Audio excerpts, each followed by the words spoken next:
चर्चित सीटों में से एक है चांदनी चौक। यहाँ के सियासी समीकरण को समझने के लिए हम निकल पड़े बीजेपी के उम्मीदवार डॉक्टर हर्षवर्धन के साथ। डॉक्टर हर्षवर्धन प्रचार के लिए नीमड़ी कॉलोनी पहुंचे। बीजेपी को मोदी लहर पर पूरा भरोसा है और इसीलिए पार्टी के उम्मीदवार भी अपने प्रचार में न सिर्फ जमकर मोदी का गुणगान कर रहे हैं बल्कि उनके पीएम बनने के फायदे भी गिनवा रहे हैं। नरेंद्र मोदी का प्रधानमंत्री बनना जरूरी है। उन लोगों की पार्टी नहीं है जो चुनाव के समय आकर वादे करते हैं, बाद में भूल जाते हैं, धोखा देते हैं, जिनके लिए गरीब लोग सिर्फ वोट बैंक है, वोट बैंक की राजनीति करते हैं। लेकिन सबसे पहले अगर किसी को भूलते हैं तो गरीबों को भूलते हैं। शीला दीक्षित जी ने भी वादा किया कि गरीबों के लिए पता नहीं कितने मैं लाखों हजारों फ्लैट बनाऊंगी, कुछ नहीं किया, 15 साल यहाँ पर रही। मौसम चुनावी है। जिन इलाकों में नेता पिछले 5 सालों में दिखाई नहीं दिए, अब उन गलियों में लोगों के सामने हाथ जोड़कर वोट देने की फरियाद कर रहे हैं। लेकिन क्या जनता को नेताजी की बातों पर यकीन है? काम वाम करवाए? नहीं, कोई काम नहीं करवाया जी। तो इस बार क्या सोच रहे हैं आप लोग? जी हम तो देंगे आम आदमी पार्टी को। दिल उनकी तरफ है लेकिन जान इनकी तरफ है, मोदी सरकार की तरफ। वोट किसको करेंगे? मोदी सरकार को वोट करेंगे जी। क्यों, क्या खास बात? जब मोदी सरकार पहली बार आई है, हमारे झुग्गी झोपड़ी में घूम रही है, देखो कैसे। इस बार मोदी को वोट करेंगे। आपकी दियल जाए कमल वाला। कमल को? क्यों? ऐसे इनको एक बार देखेंगे, ये कैसे देखेंगे। चांदनी चौक लोकसभा सीट से बीजेपी उम्मीदवार का काफिला आ पहुंचा है हैदरपुर गांव। इस वक्त हम मौजूद हैं हैदरपुर गांव में। आप देख सकते हैं यहाँ पर भारतीय जनता पार्टी के जो उम्मीदवार हैं डॉक्टर हर्षवर्धन गलियों में घूम घूम कर लोगों से मिल रहे हैं, अपना जनसंपर्क कर रहे हैं। लेकिन लोगों का कहना है कि इस गली में जो बुनियादी सुविधाएं होनी चाहिए वो नहीं है। यहाँ पर इस गली में पीने का पानी नहीं आता है। ये बस्तियाँ हैं, आप देख सकते हैं, ये तमाम अवैध कॉलोनियाँ हैं, लेकिन इनको जो बुनियादी सुविधाएँ मिलनी चाहिए वो नहीं मिलती हैं। बहुत सारे लोग यहाँ पर रहते हैं और इसी इलाके में डॉक्टर हर्षवर्धन प्रचार कर रहे हैं और उनका ये मानना है कि इस बार बीजेपी की सरकार आती है तो वो इन लोगों के लिए तमाम सुविधाओं को मुहैया कराएंगे।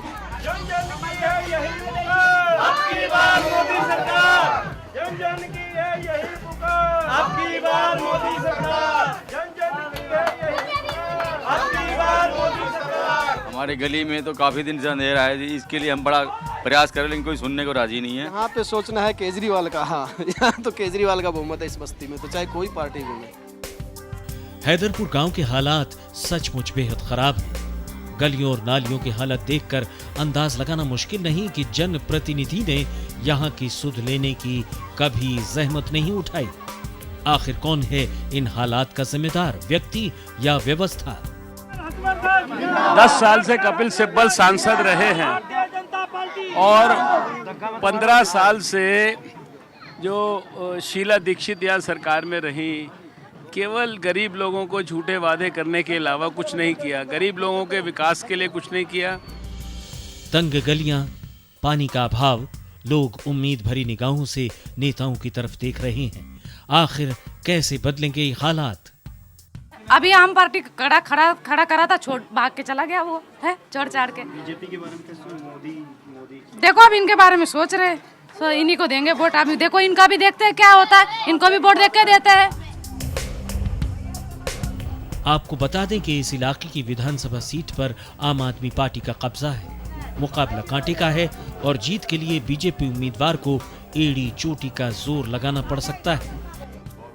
केंद्रीय मंत्री और कांग्रेस उम्मीदवार कपिल सिब्बल भी मुकाबले में हैं, लेकिन इस इलाके के मतदाताओं का मिजाज जानने के बाद ये कहना गलत नहीं होगा कि सिब्बल के लिए इस बार संसद की राह आसान नहीं होगी।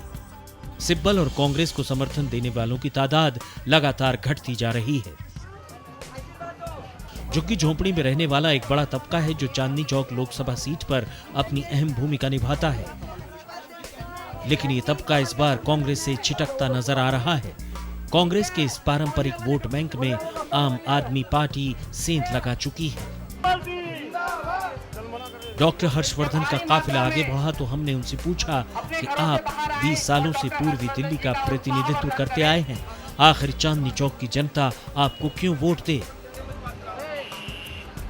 20 साल का डॉक्टर हर्षवर्धन का सार्वजनिक जीवन देखे, उनका काम देखे और उन्होंने जो काम करते हुए राष्ट्रीय ने अंतर्राष्ट्रीय स्तर की ख्याति प्राप्त की, पोलियो जैसी बीमारी को जड़ से समाप्त किया और जहाँ जहाँ काम किया वहाँ सफलतापूर्वक विकास किया। 2008 के परिसीमन के बाद चांदनी चौक का सियासी गणित थोड़ा बदल गया है। पहले इस इलाके में मुस्लिम मतदाता निर्णायक भूमिका में हुआ करते थे। जिस पार्टी की तरफ इनका झुकाव हुआ करता था उसके जीतने की संभावना ज्यादा होती थी, लेकिन अब हालात और सियासी समीकरण दोनों ही बदल चुके हैं।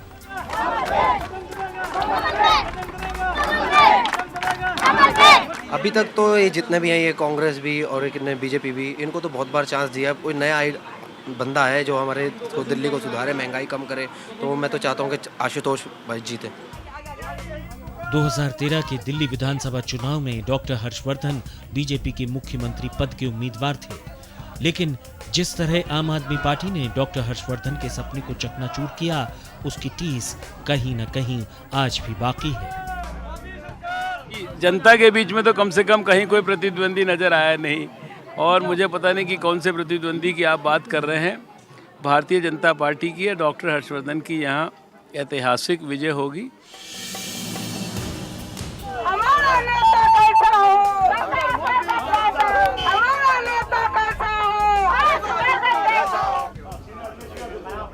प्रचार का सिलसिला पहुंचा है आदर्श नगर। यहाँ कुछ सीनियर लोगों से मिलकर डॉक्टर हर्षवर्धन ने अपने लिए वोट मांगे। हमने यहाँ के लोगों से उनकी राय जानी। जो 10 साल से उन्होंने कुछ काम नहीं किया, लोग इतना खफा हैं, बहुत खफा हैं। डॉक्टर का नाम सुन के लोग खुश हैं कि बहुत ईमानदार कर्मठ हमारे जो बीच में नेता आ रहा है, बहुत अच्छा नेता आ रहा है।